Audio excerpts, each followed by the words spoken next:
So we'll talk about stairs and curbs. We'll start with curbs and then stairs. I'm going to do it all in a row just so we get everything on the recording. Then you can review it all in a easy way. We've run a little short on time, so I don't know how much practice we'll get today, but it's definitely stuff you can practice over the weekend. And then obviously next week we'll spend a lot of time practicing too. So first off this is to guard on ramps and stairs, stairs, curbs. We initially are going to teach our patients, we're really going to break this down into really segmented ways to make sure it's going to really improve patient safety, number one. It's going to give us a chance to instruct, us a chance to move our positions. As the patient progresses, we get to be a lot more fluid with it. Now, the big thing is the therapist should always be lower than the patient. When we're doing ramps, slopes of any kind, stairs, curbs, the therapist wants to be lower. If we're ascending, we want to, if they need physical assistance, we're going to be able to help power them ascending. But also, where can the patient go wrong if we're ascending stairs? Backwards. It's great falling upstairs. That's the best way to fall. But if we fall downstairs, boy, that's a lot tougher. And then same thing, descending. I'm going to be on the lower side because where can we go wrong? Forwards. Falling backward, we just sit down on the step if we fall backwards. Falling forwards, we got a whole different problem. So the therapist should always be lower if the patient and the therapist aren't uneven height ground. The other thing we're going to be doing is making sure we have a staggered stance, an anterior to posterior stance. It's a little bit trickier on stairs than it is on things like ramps, but I'll demonstrate this when we get to the stairs. If my feet are on the same step and my patient starts falling into me, I don't have basis support to absorb that change in center of mass. So I need to have an anterior posterior, and that means my feet are on uneven steps if we're on steps, because now I have the bigger base support that I can absorb that force. So that is something that is a definite must. In the textbook, it covers in great detail on what to do if the patient starts to lose their balance. Simply put, move their center of mass into their base of support. Now, that's how we would write it in the textbook. You guys know if they're falling to the left, you're going to pull them to the right. That's just when we write it down, it seems way more complicated. Be like, how am I supposed to know? Like, as they're falling, do I ask the patient to point to their belly button and say, okay, I got to pull you this way? No. Like, they start falling forward, you pull them back. They start falling back, you pull them forward. Start pulling left, pull them right. It's intuitive once you have someone in your hands. But I will also say, prevention of falls is not only when we are holding and guarding our patient. It is the planning ahead of time is the thing that we have to do. If you're starting on stairs, what are we going to do when things go wrong? How are we going to get, if we're descending stairs, we're going to say, hey, if you start having trouble, we're just going to sit down on this step. Hopefully they don't have trouble going upstairs. So yeah, we really have to make sure that's the part of planning. You prevent falls by your planning. Hopefully then you don't need the appropriate action as they start to lose their balance. All right, so first up, curbs. We have a whole bunch of assistive devices to talk about with this. Let me get my camera angle a little bit better. Stop sharing too.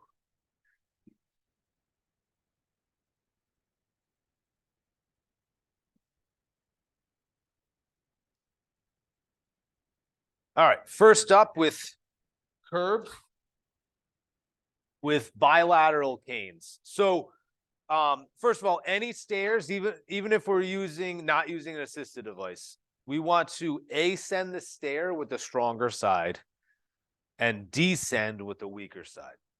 Now, we don't like to, the textbook would say, don't teach your patient good or bad, because then emotionally they always have the bad side. oh, I can't, this is my bad knee.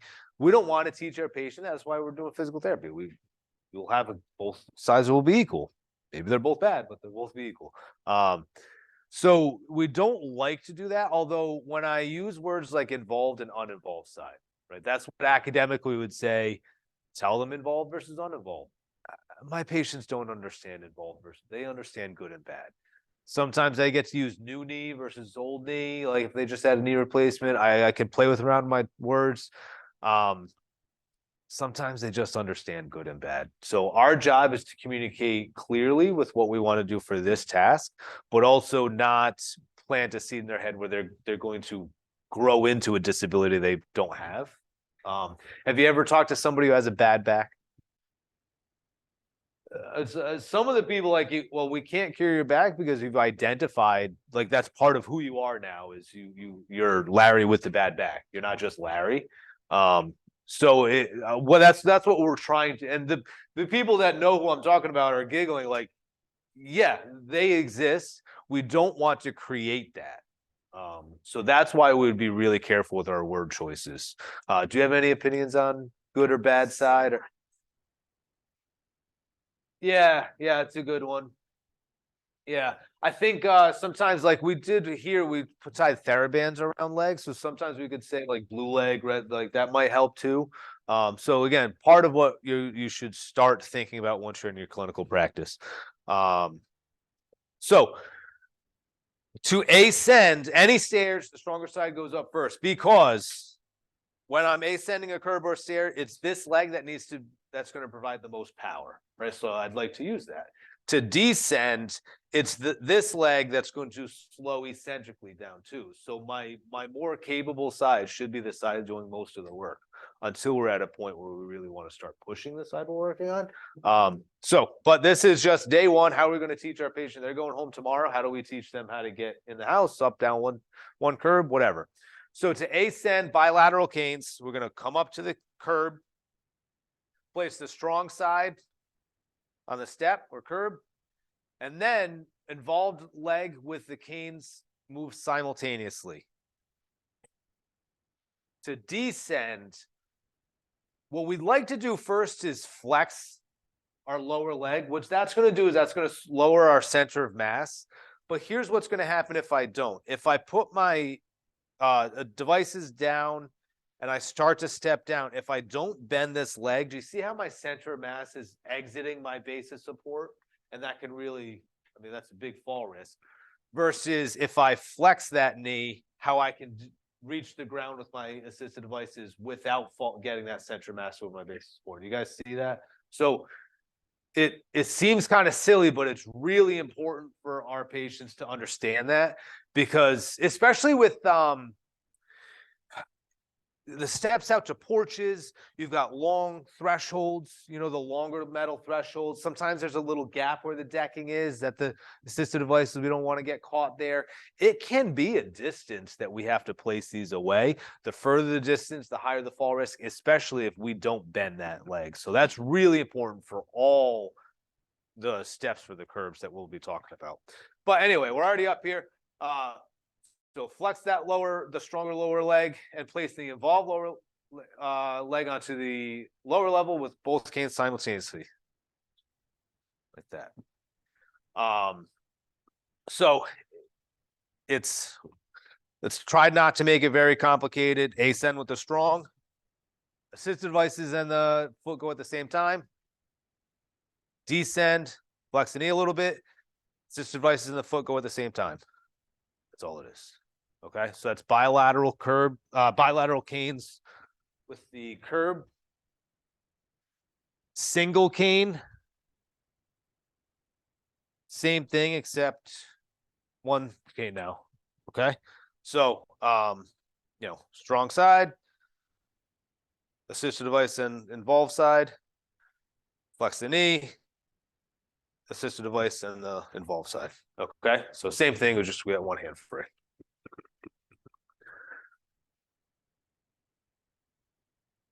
Bilateral crutches, we can use either a 3-point or a 3-in-1.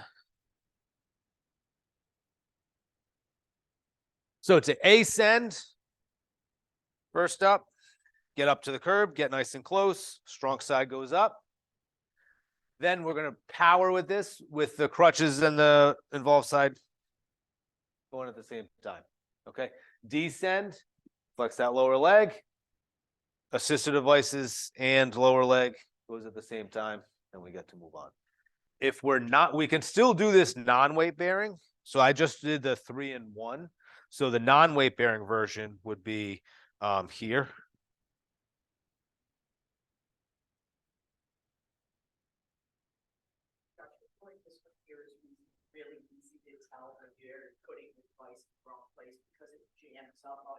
If it's, yeah, you guys see how poorly fitted this is, how hard it is. The stairs are really hard because I don't have that distance. Yeah. Yep. But anyway, that's the with the non-weight bearing, getting up here, coming up nice and slow, here, down, there. Okay. Now I will just tell you, with my patients, when I have to start doing curbs with crutches, my precursor I told you my precursor to any assisted device is if they can do that lift off test. If they can do that lift off test. Okay, great. Now we can start. That's my pass fail. Are we ready to try the next thing? For my stair training or curb training with crutches, it is, can you do a slow and controlled march? You can do a slow and controlled march. Great. We can start working on stairs. If they can't, stairs are going to be a disaster. So, because of, I don't want to be jumping up, right? Because if I misplace my foot on this at all, disaster. Same thing, going down. I don't want to have to jump uncontrolled down. So that's just my little clinical advice. Do you have anything else?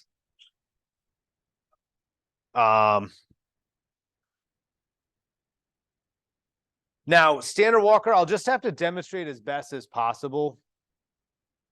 Curb, it would obviously be flat on this ground. So when we get outside, if you got your jackets on, you can go outside and do this.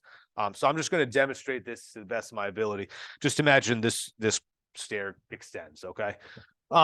So to ascend, the best thing we would do is face forward, get really, really close.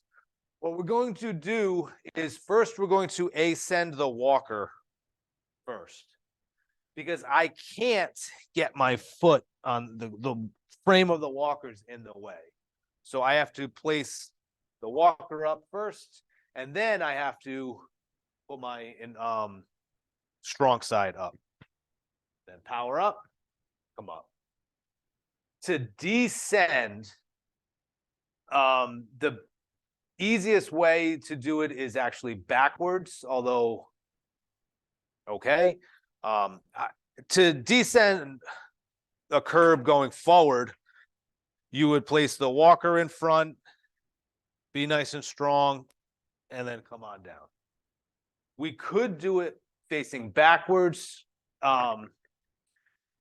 Good for different weight bearing precautions if we have limited weight bearing precaution, or if we had really weak. It takes a lot of power in my arms to be able to descend forward.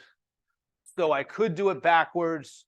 So patient, sorry, backs up to the curb. Oh, wait. This is different. Sorry, I misaligned this. We could ascend and descend the curb backwards if we had to. So backing up, coming back, and then coming up this way. And then to go down, thank you, Tony. Then to go down, this would stay on the curb. You'd go down, and then the walker would come here. I've only seen the backwards version once, and it wasn't something I taught them. I just said, okay, show me how you do it. Oh, I do this all the time. All right, show me how you do it with the curves. And they went backwards. I was like, whoa, what are you doing? But they were so spot on perfect with it. I was shocked. I was like, all right, great, you did it. So backwards is a difficult one, but for the weaker legs, it is a possibility. And then we're going to start with stairs coming up. So do we have any questions on curbs right now? So curbs with the walker, we have forward or backwards options. Most people forwards is the way. Backwards is in your back pocket if you said, oh, wow, I can't believe we have to do this. Okay. Have you ever had to go backwards on anybody? Yeah, it was one, and I didn't instruct them to do it. They just had been doing it, and I was like, "Wow, that's really cool." They have to look at too. We did most everything non-weight bearing there, so it's a little easier when they have some sort of. Yeah. Yep. All right. So no question with this. We're gonna go into the other room because I pulled out the stairs, and we'll start looking at stairs next. Okay.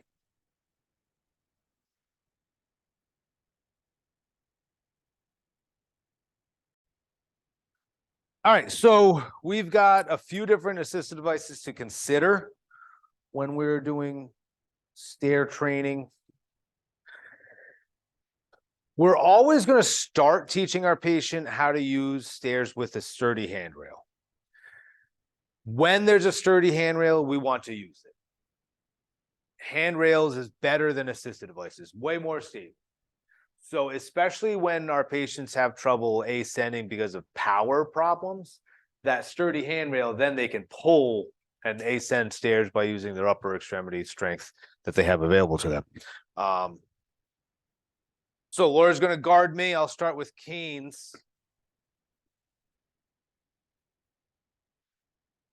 Now, how should Laura be standing when she guards me?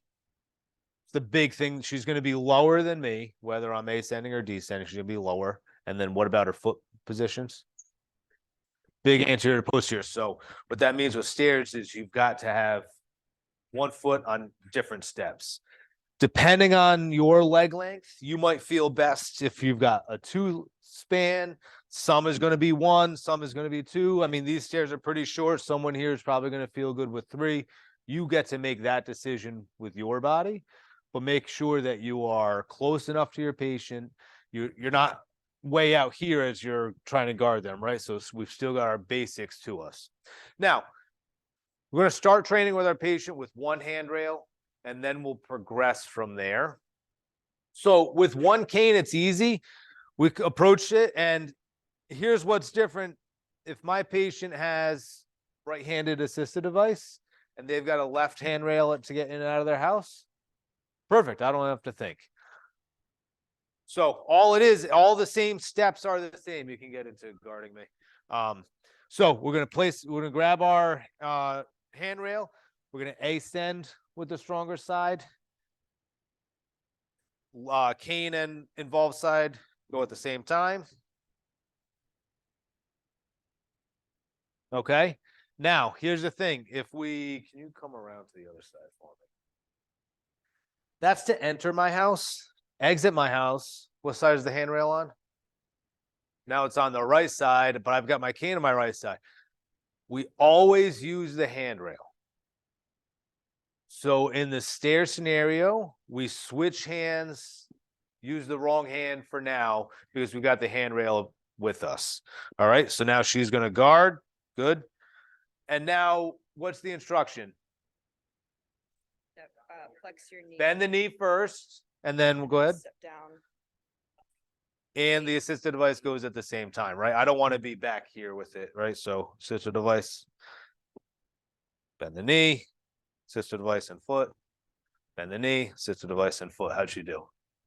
Great. Bilateral canes now. I still want to use the handrail, but I've got both hands on. What do? Put both of my canes in one hand. Whether, like, if they can be stable with this, both hands on the grip, then fine, we can do it that way. Most people aren't going to be great with that, so we can do that crossed pattern that we did before too. So we can be here. All right, and then the same procedure. Thank you, Laura.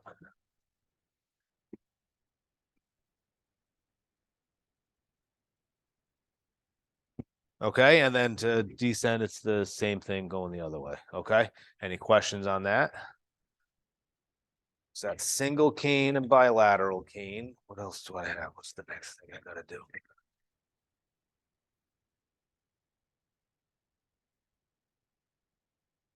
So crutches are the same.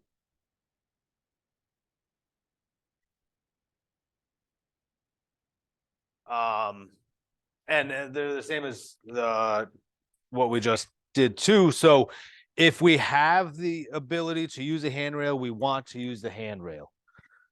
We would place both crutches in one side like this. Most people it doesn't work with. We're probably going to have to go that cross pattern there to do it. Okay. And then we get to ascend and descend the same way that we can. Okay. Any questions on that? So, for our patients, if they're going to be out in public, do we know what side the handrail's on at the restaurant, at their cousin's house, at the doctor's office? So part of our job is to be able to train them left handrail, right handrail, ascend, descend. They should be able to go to any stair in the world and know how to operate with it. Use the handrail, assist devices go on the opposite side. Both hand pieces fit in your hand, great. If they don't, cross them. That's it. Okay. I will show you. We talked about, who was I talking with this about the walkers with the stairs? I've had to do this once in my life. Once with one patient, bottom level apartment. Emergencies, he could get out of this place. He had a walkout. I was with you. He had a walkout. He could exit his place in an emergency without doing stairs, but he couldn't access his car that way. He had to. There was 9 stairs that we had to be able to do. So we had to work on this forever until it worked. Most of the time that's not going to happen, but we have this as an emergency. Like in an emergency, you have the stairs. How are we going to get out? I'll show you this for an emergency. Although if our patient's really dependent on a walker and they have stairs to navigate, there are other home modifications that we should be looking at. Stair lifts are the easiest one. Is there somewhere else you can live either for a short time, or let's think long term, like in 5 years, what are you going to be doing? So this is really rare, but I want to show you just in case you have to do it at some point. So we would turn this, again, always using the handrail that we have available to us. Let's use it on this side, so we'll switch it up. We would turn the walker sideways, and then with the front handle, we would bring the walker up.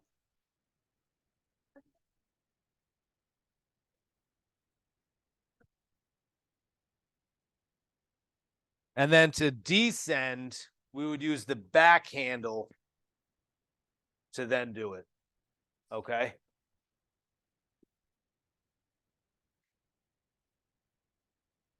So not ideal for a lot of different reasons. Most stairs are wider than this. So a lot of the trouble I was having was because of the width. But not ideal. And you could see how in an emergency, fine. But really, like this, there's so many problems with this that we'd really like to stay away from that. Any questions on any of these? Pretty simple enough. I mean, use a handrail, assist device to go on the opposite side, up with the strong, down with the weak. Therapist stands lower with a staggered stance. That's the fundamental of any stair training with assisted devices. Clear on all of that? Let me make sure there's nothing else I wanted to cover.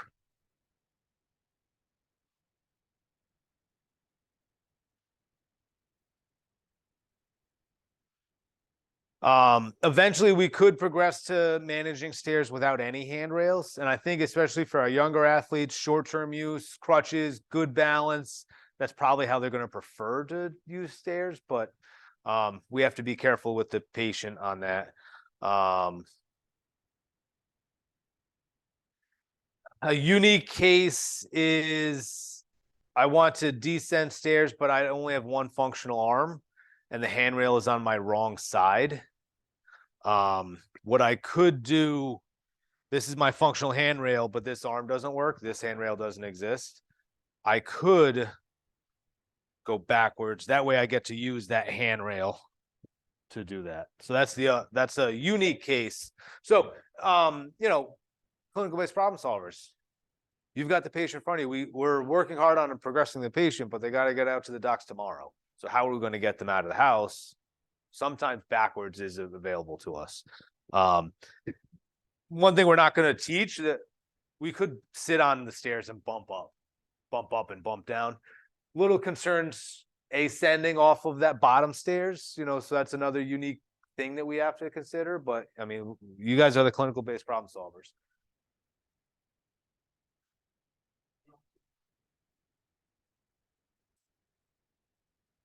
Yeah. Yep. All right. That's what I want to cover for now. Other things that you're going to look at: how do we turn appropriately and safely? How do we move backwards and sideways safely and appropriately? With doors, we want to approach from the away from the hinges. If we approach to the hinges and try to open it to us, now it's in our way. With cars are interesting because we want, how many people get in the car, throw one leg in and then sit down and then bring their other leg in? So what most people we should be doing is turning our body, both feet on the ground, then we sit down and then we bring our legs in. It requires a little bit more space in the car. So sometimes either reclining or pulling the seat backwards will enable that patient to swing the legs in. And that's what I do initially. I always recline the seat and pull it all the way back the first time I do it, because it's really tough when you get stuck halfway. I bend my leg, it won't go all the way. It's stuck between, you know, I'm stuck between the seat and the door. That's tough. So give yourself as much space as possible. All right. And you can look at, Tony, you do this, teaching patients how to fall. I don't teach my patients how to fall. Well, I teach you. Oh, okay. All right. The textbook goes over teaching a patient how to fall. I think that's a little optimistic to think that we can teach our patient how to fall best. Let go of the walkers, tuck your assisted device, tuck your chin to your head. I think if we're falling, we're basically falling. I think I don't know if we have that motor, the cognition of recalling, oh, what did that therapist say? Oh yeah, tuck my chin. Like, I just don't think that's part of it. But yeah, that, well, you got the patient coming back again for a different problem next week if we should. So I think sports specific stuff, how to fall, is a lot different. I think teaching our patients with gait deviations that need assisted devices, like I just, yeah. But anyway, so that's it for the topics. We've got, let's use the next 45 minutes to practice with curbs and stairs. We've got these stairs, we've got the main stairs out there. Do you know if anybody's in the auditorium right now? Auditorium has stairs in it. Outside has stairs if you got your jackets on. So let's find some space and practice. We'll also start with this next week on Tuesday. We'll do more of that. Okay.